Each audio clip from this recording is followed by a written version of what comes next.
27 seconds of logo. I see that the poor-ass Weasleys were able to rebuild their house from the last movie, either through magic or wizarding insurance. I guess we didn't need to worry about that smash and burn job from Half-Blood Prince that didn't matter. Obliviate. Aren't Hermione's parents, including Caitlin Stark, going to wonder why they set out so many empty picture frames? Or why the room upstairs has teenage girls' clothes and accessories throughout? And the other muggles who know for a fact they have a daughter? Here's another movie character walking down the center of the damn road instead of either side. It makes for a more symmetrical shot, but also a more mathematically possible death. Part 1. As inspiring as I find your bloodlust, Bellatrix, I must be the one to kill Harry Potter. Makes sense to me. My wand and Potter's share the same core. We can wound, but not fatally harm one another. What a bunch of bullshit. You make it sound like the wand is actually part of the owner's physical being, and that twin wands know not to kill each other, which can't be true. And besides, we've seen wizards using magic without wands this entire series, and the rules have never been explained once. If I am to kill him, I must do it with another's wand. Movie makes this sound like a huge problem, when it should basically be, sure thing boss, I'll just buy another one later. You see, this scene pays off a lot more if the rules of wands were ever covered. Yeah, we get this is a big deal, and Voldemort taking Malfoy's wand means something. But that's the art of storytelling that was lost with the scene when the series decided against saying anything about it. Harry opens the door without checking who's there. The very moment Harry decides to say goodbye to the house and leave is the moment everyone who wants to help him shows up. So we have to use those means of transport the trace can't detect. Brooms, thestrals, and the like. The Ministry can't detect when an underage wizard uses flying brooms? Does that mean some normal-ass muggle motherfucker can get on a flying broom and make it work? Also, why didn't they just use a portkey? Or anything they used in the other chapters that Harry was able to use without the Ministry knowing or getting pissed about it? You ride with Hagrid. I brought you here 16 years ago when you were no bigger than a bow truckle. Doesn't Hagrid's connection to Harry make him the most likely target in case someone is watching? Can't the Ron Weasley Harry go with Hagrid? Are we still going with the Muggles never see shit angle when it comes to these terribly obvious loud magic motorcycles? Why did all the fake Harry Potters ride out in the same goddamn direction as the real Harry Potter? Why didn't they scatter from the launch site? Movie answers the burning question, what if Michael Bay directed a Harry Potter movie? Hedwig summons his inner eagle and shows up to save Harry. Only problem is, I don't remember Hedwig showing up for anything other than sending messages before this scene. Crossing the wand streams. Bet we won't see this a dozen more times or anything. Wait a minute, that was literally Voldemort? And he can actually get caught in the power lines? God, man, what the hell is happening? No. Also, I guess the most powerful wizard ever is no match for a rocket booster. Why did they choose the Weasley place to hide Harry? One of the most obvious places for him to stay. Whoa, time f***ing out! Why is this woman washing her own pots and pans? We've seen tons of explicit shots throughout these movies of magical self-scrubbing dish and cookware in the kitchen. So this shot is some bullshit. Magic got them here, but can't do much to help with the nearly deadly crash landing. What creature sat in the corner the first time Harry Potter visited my office in Hogwarts? Jesus, man, that was like 4 movies ago. And Harry's not a great student. Are you going to kill him if he doesn't remember? Aren't the glasses part of the potion costume? How come Ron still has Harry glasses on, but several other fake Harrys don't? Funny how Lupin and Kingsley were on their guard earlier, making sure everyone was who they said they were. But now, every new arrival is just assumed to be good. Yeah, it's sad, but this family has spells to do the dishes, but not to heal the wounded. Mundungus took one look at Voldemort and disapparated. Wait a minute, disapparate means the same thing as apparate?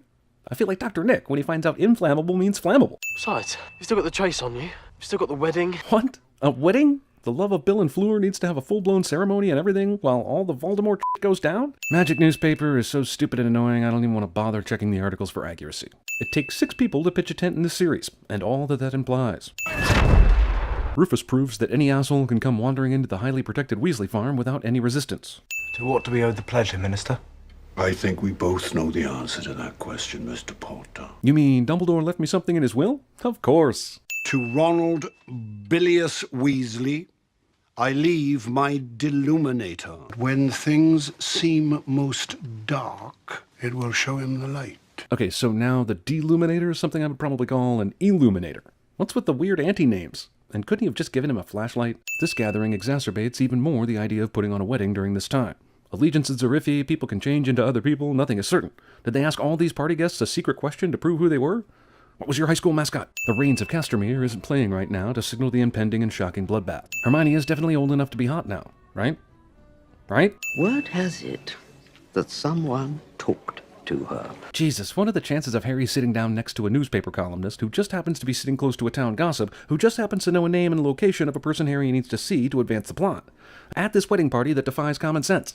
How would Harry have gotten this name any other way? What's the point of all the magical protection if these smoky dicks can just come in without the slightest delay? These people walking into the coffee shop are here to kill Harry Potter, but miss their best chance to do it, and inexplicably wait until they're at the counter to pull out their wands, tipping off Harry well before they attack and giving them better defense options. Also, how the f did they know Harry was in here? Movie rips off The Amazing Spider-Man, or inspires it, or shares storyboards with the production team. By the way, what the hell magic spells are they using that don't require any fake Latin to work? If we kill them, they'll know we were here. Apparently, they already know you're here, so what the f***ing Obliviate. Well, that's the second time that spell has needed to be used, but I can't help but think that this was invented specifically for this movie and to rip off Men in Black. Maybe you still have the trace on you? Can't be. Trace breaks at 17 is wizarding law. How long has this story been going? Harry wasn't 17 when Mad-Eye and everybody came to his house, and now he is. But damn, it's been like, what, a week? They couldn't have waited until Harry turned 17 so he could do magic without the trace? What's that all about? Probably Mad-Eye's idea, in case Snape decided to come snooping. If you say so, it clearly had you guys running out the door, so a master wizard like Snape would definitely have peed his pants and ran. Oh, men in Revelio. We're alone. How did that magic spell know not to include Harry and Ron in the search results? Sweet! Part 2, Harry Potter and the Chamber of Flashbacks, the director's cut. Now that 40 minutes have passed, we can officially bring you bonus footage they couldn't show you in theaters a mere 17 minutes ago. Future romantic pairing makes zero sense, given what I know about attraction. So movie ignores me and puts in this cutesy their hands almost touch while they're sleeping scene, to have Harry Potter fans squee, or whatever we're calling orgasms these days. Harry goes into his dead uncle's room, which gives me pause, and makes me feel sad, because Harry spent all night on the couch when he could have just slept on this bed. What, you found a bed too? Damn, there are beds all over the place. It makes you wonder why they decided to spend time sleeping on the couches and the floor. Oh. Regulus Arcturus Black. R.A.B. You know, R.A.B. Surely you remember that from the quick glimpse of Harry's Hitchhiker's Guide to Horcruxes earlier in the movie. Or that brief mention of R.A.B. in the Half-Blood Prince that came out a year and a half before this one. You remember they were trying to figure out who that was, right? I gotta tell you something embarrassing. I completely forgot. Also, much like everything in this series, something once considered hard to figure out is handed to them on a Harry platter, so that they can advance the Harry plotter. And now I will be dead long before you read this. I know I will be long dead before you read, watch, or hear this cliche. Oh good, now someone who could advance the plot even further is hiding in the closet right this very moment. Did someone take it? He came in the night. He took many things, including the locket. He doesn't really have an name, but definitely a penis. Cute piano lessons. Who was she? The witch, do you know? No, But this random newspaper on the floor does. I'm just going to sit down and relax, because Harry's entire quest is going to be solved by plot bots. The movie puts in the guy from The Departed, who you didn't know was also in Braveheart, and expects me not to be distracted by that. We flush ourselves in. Yeah, I don't believe it either. This is supposedly some secret way for ministry people to get to their job, but it's a public urinal any regular asshole could walk in and figure out things aren't quite right. Also, traveling by toilet. Also, come on. Are those? Muggles. In their rightful place. How do you know that's not just a f***ed up decoration?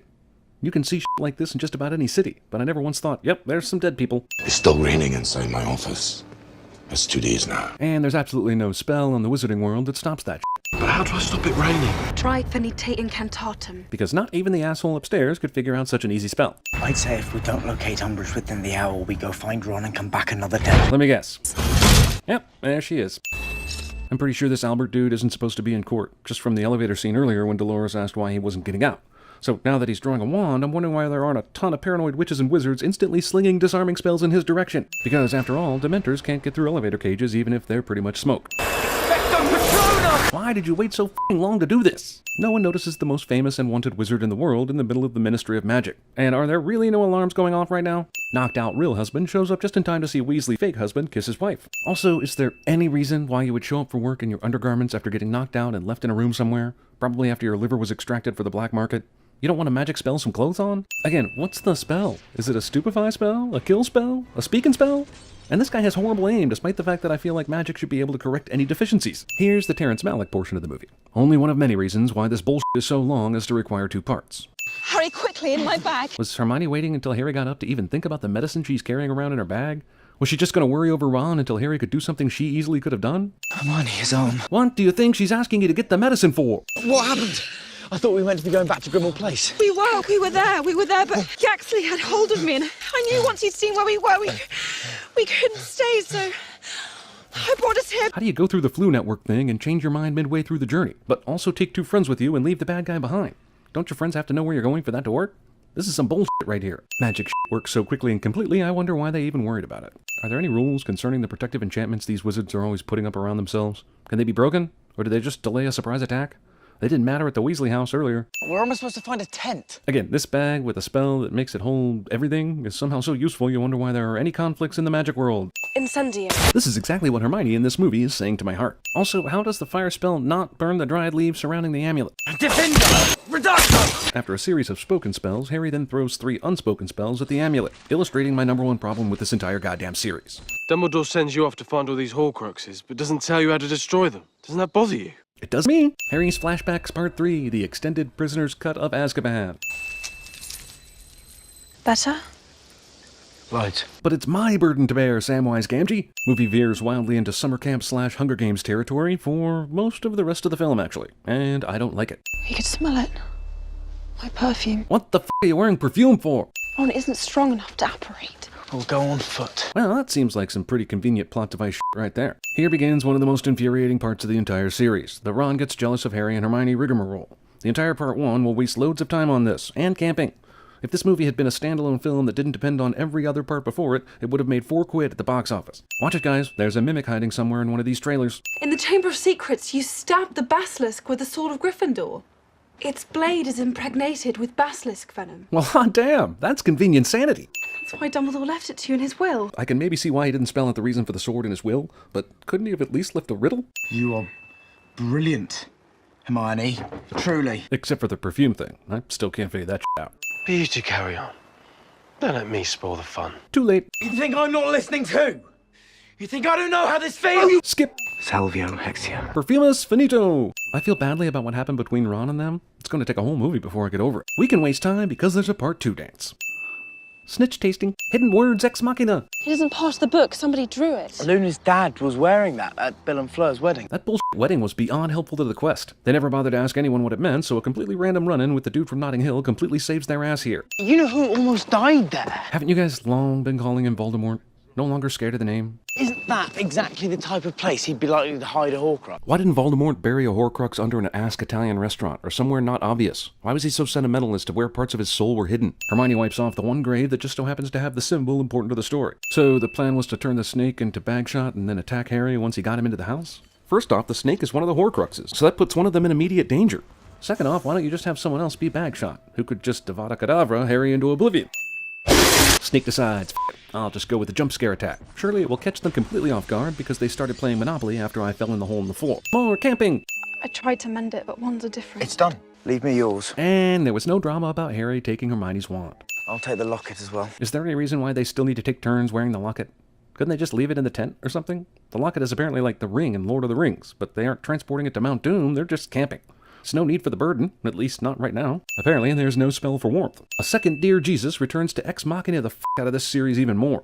Need a break in the case, Harry? Here's the glowing deer of requirement. Just think, if Hermione's parents had never taken her out here years ago, they would have never camped here. And Harry would never have gotten a visit from the Hollow Deer of Truth to lead him to the Sword of Gryffindor, which is randomly here like a treasure in an RPG. These stories need to go to rehab for how many times they rely on four-leaf clover appearances and rabbit's foot magic to bail the main characters out. Voldemort's smoky drive-in theater plays a PG representation of Ron's worst fear. Also, Ron's worst fear is more likely to make him angry rather than scared, so you should have kept it up with the spiders. And now you're dead, Horcrux. You are so very dead. And how is it that you just happen to have the Sword of Gryffindor? It's a long story. Well, no, it's not actually all that long. It's just unbelievable is all. Christmas morning, I was sleeping in this little pub, keeping away from some snatchers, and I heard it. Haha, those its have powerful sound, don't they? So here's Ron explaining that the thing Dumbledore gave him not only does funny things with lights, it also takes you wherever you need to go if you hear a voice, let a light pierce your heart, and like Huey Lewis, believe in the power of love. We'll never hear about this thing again because it's just here to keep the plot moving. But man, what a useful thing this could be if it could take them to the Horcruxes. Ah well, I've already forgot about it. Ding! Just hoped that one of you would show yourself, and you did. Well, no, Harry was underwater and drowning, so he did not show himself. It's amazing you even came by the pond in the dark, but what the hell do we expect at this point? I'm going to have Ron Weasley's baby's face. I've always liked these flames Hermione makes. Me too. Oh, you meant the literal. Got it. I think he knew that somehow I'd need it to find my way back, and she'd lead me. If Dumbledore had that kind of foresight, he wouldn't be dead. You need a wand, don't you? According to this movie's first scene, casual wand exchanges can lead to STDs, but Harry can pick whatever wand he wants because Doe religion allows it. It's a blackthorn, 10 inches, nothing special. Size queen. Took it off a snatcher. Why is this dialogue about wands and snatchers making me anxious? It keeps cropping up. In Beadle the Bard, in the graveyard in Godric's Hollow. It was there too. Harry Potter and the Deathly Hallows Part 1 tries to break the pronoun game record. Synchronized tea drinking. It's a symbol. You mean this? Yes. Benjamin Gates will already have this magical Knights Templar bullshit solved. Well, it's the sign of the Deathly Hallows, of course. Roll credits. You're all familiar with the tale of the three brothers. I have it in here. Of course you do. There were once 3 brothers who were travelling along a lonely, winding road at twilight. Midnight. Mum always said midnight, but Twilight's fine. Better, actually. Ron betrays the Harry Potter series by saying Twilight is better. I bet he's even on Team Jacob, the bastard. Also, Ron is only in this movie to boost the runtime through buffoonery that is excessive even by Ron standards. Now the movie's taking a page from Prince of Egypt, because really, what choice did they have after deciding to devote several minutes of screen time to a character reading us a children's story? Only when he attained a great age did the youngest brother shed the cloak of invisibility and give it to his son. Wait, did the youngest brother f*** with the cloak of invisibility on? How did he get a wife when he was invisible? The youngest brother had some mad game. They were angry, you see, about what I'd been writing. So they took her. The heroes touch a thing and are instantly whisked to a place that just happens to put them in the middle of a bunch of snatchers. I'm just going to take note of how they completely abandoned their bags and backpacks here, because I'm assuming at some later point in time they're going to magically reproduce something that was in one of those bags. Let's pencil in a sin here, and I'll take it off later if I'm wrong. Why are they running? Why not run together and apparate again? Why not use that spell you used in the first goddamn movie that turned Neville frozen? God, these movies drive me f***ing crazy. A f***ing foot chase in a superpowered magical wizard movie should just not happen. The shaky cam is strong with this one. Once again, a magical person does not need to speak the spell out loud in order for it to work. And this one is extremely specific. Harry Potter's Flashbacks Part 4, The Goblet of Remembering. The Elder Wand lies with him, of course. Of course, him! You know who's found the Elder Wand? You mean, just now? You've been dreaming this for months. What has Voldemort been doing this whole time? And what's with the continued use of you-know-who, you pansy-ass motherfucker? All bad guys are rapists. Yes. What is wrong with his face? He came to us like that. Something he picked up in the forest, I reckon. Or ran into a stinging jinx. Or a crackerjacker, am I right? Give me a wand. We'll see what her last spell was. Wands are f***ing iPhones now. It was in her bag when we searched her. So you dumb assholes trekked back the 500 f***ing yards you chased them to retrieve the backpacks? Call me skeptical. Well, good thing they keep a lantern handy down in the Malfoy dungeons. What are you doing here? Dobby's come to rescue Harry Potter, of course. Dobby will always be there for Harry Potter. Except when he fights a snake, or when the Snatchers decide to take him to the Malfoy house in the first place. But sure, Dobby's there to save Harry Potter. I know Wormtail is stupid, but f*** it. Thankfully, Bellatrix is taking her sweet-ass time interrogating Hermione so that there will still be a Hermione for these dudes to save. Dobby prefers the unhook the chandelier and cause a disturbance method rather than using, elf magic to save the heroes. Of course, the old falling chandelier gag causes Bellatrix to shove Hermione away from herself and toward Harry and Ron. Man, that gag is consistently useful. Dobby only meant to maim or seriously injure. Hilarious, but can't elf magic do the same thing? Dobby is a free elf. Because of that accidental sock loophole. I will never forget that bullshit. Why do they need Dobby's help apparating at this point? They have wands. They were doing it on their own earlier. The f***, man. Also, apparating will now take forever, so that Bellatrix has time to throw a knife across the room before it's over. Bellatrix's knife goes into a disappearing vortex of whirlwind bullshit, and still somehow ends up stabbing Dobby with it. Such a beautiful place. Tell me about the rabbits, George. Movie expects me to feel horrible for Dobby, and movie is wrong, because the movie is responsible for putting him in this situation. Dobby funeral. Now he's super duper powerful. Now that Voldemort is upgraded, he's no longer a piece of shit run-of-the-mill wizard. Damn, 2 hours, 26 minutes of setup. Awesome. Goodbye, money. Also, half a movie is half a movie. And, oh yeah, 12 minutes of credits.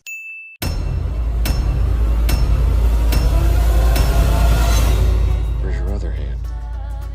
Between two pillows. Those aren't pillows.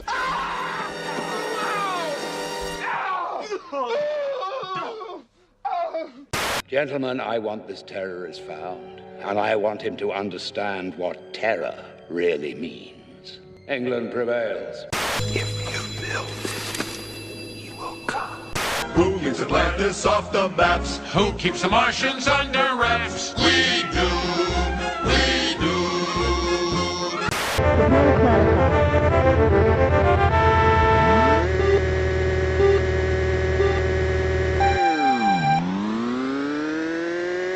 The Lord tells me he can get me out of this mess, but he's pretty sure you're f***ed.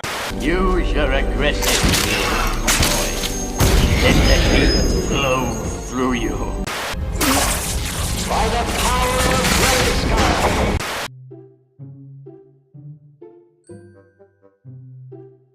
Maybe no movie's characters were more needing of a Nature Box membership than Harry, Ron, and Hermione in Deathly Hallows Part 1. They spent half the movie on the run in the woods, the perfect scenario for healthy energy-providing snacks. And in the Harry Potter universe, I'm thinking that version of Nature Box can deliver that stuff by, like, owl, directly to wherever you happen to be in the world, right? I mean, awesome! Here in the real world, Nature Box does not deliver by owl. Say it ain't so, Joe. Say it ain't so. But they do the next best thing, free shipping direct to your door. If you want to get in on the deliciousness and be more prepared than Harry freaking Potter was, head on over to naturebox.com/cinemasins. They want to send you a free sampler for your first month containing 5 of their most popular snacks. So, the next time you're running from evil wizards and hiding out in ridiculously huge on the inside tents, make sure your stomach is taken care of with some tasty snacks. Trail mix seems like a perfect choice for the occasion, wouldn't you say? Brilliant but lazy. naturebox.com/cinemasins. Free sampler box of awesome snacks. I can't think of any reason why you're still watching this. I move out.